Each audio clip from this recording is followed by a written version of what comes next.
কানাডাতে রাস্তা মেরামতের কাজের ক্ষেত্রে অনেক দূর থেকে সতর্ক করে দেয় সাধারণত যারা গাড়ি চালায় মানে ড্রাইভারদের। এই যে দেখেন এই পাশটায় কিন্তু কোনো মেরামতের কাজ চলছে না রাস্তার, অথচ এই যে এখানে একটা সাইনেজ দেওয়া আছে সতর্ক করার জন্য।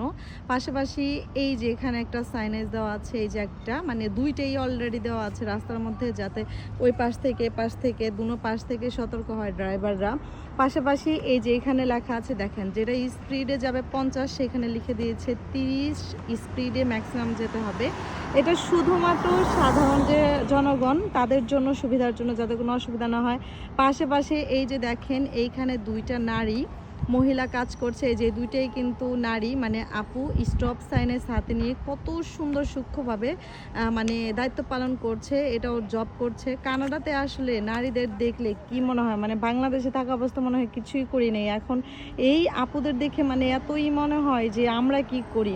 তো যাই হোক, আর কাজ চলছে হচ্ছে রাস্তার ওই পাশটায় ওই এরিয়াতে।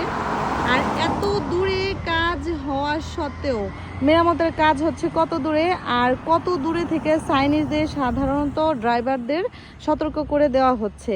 এটা হচ্ছে কানাডার সুন্দর একটা নিয়ম। দেখে সবার কেমন লাগলো অবশ্যই জানাতে ভুলবেন না। আল্লাহ হাফিজ।